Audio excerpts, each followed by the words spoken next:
After we tied the knot for the second time, I stopped asking questions about Ross's life. If he took his childhood sweetheart on a trip, I didn't throw a jealous fit. If he stayed out until dawn, I didn't blow up his phone. Even when I found his little friend's silicone bra petals discarded in our bathroom, I simply packed them into a neat little gift bag and reminded him to take them back to her. Ross furrowed his brow, his voice edged with frustration. Are you quite done throwing a tantrum? I looked up at his flushed, angry face, genuinely confused about what had set him off this time. Ross looked away, rubbing his temples with an exhausted sigh. Sophie got blackout drunk at the corporate dinner last night. She lives alone, so I had no choice but to bring her here to sober up. She took a shower this morning and ordered fresh lingerie through a courier. She just forgot the petals by accident. He gave me that same helplessly exasperated look I had seen 1,000 times before our divorce. I've told you over and over again. We grew up next door to each other, and now she works for my firm. Her mother begged me to look out for her. Can you please stop being so petty? I calmly pressed the little paper bag into his chest. I'm not mad. I just wanted you to return her things. Besides, I flashed a sweet smile. I promised I would trust you unconditionally from now on, didn't I? It was like punching a cloud. A flicker of absolute shock crossed Ross's face. He stared at me intently, searching my eyes for any trace of sarcasm or hidden rage. You mean that? I offered a perfect, polite smile and broke eye contact. Of course. After all, you already showed me exactly what it costs to doubt you. Hearing my answer, the tension drained from Ross's shoulders. He wrapped his arms around my waist from behind, burying his face in the crook of my neck, his voice turning incredibly soft and affectionate.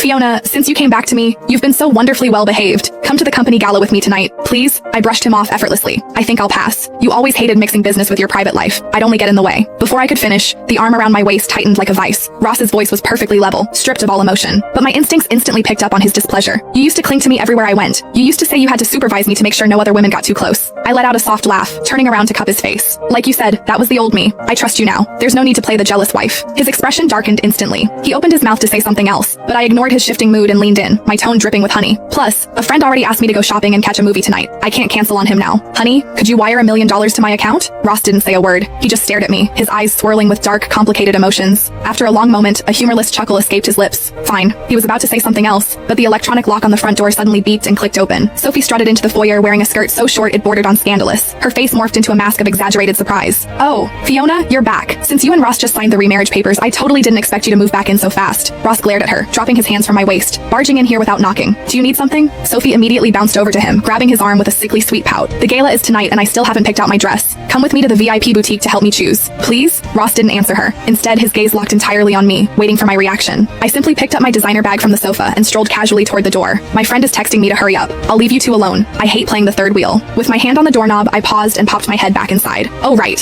honey. A smug, knowing smirk flickered across Ross's face. He looked like a man who had finally proven his point, but then I beamed at him and delivered the punchline. Don't forget to wire that $1 million. Have fun. I pulled the heavy oak door shut behind me with a solid thud, not sticking around to hear his reply. The world outside was perfectly quiet. As I walked down the manicured stone path through the front gardens, the bright smile melted off my face, replaced by a mask of frozen apathy. Sitting in a dimly lit restaurant that evening,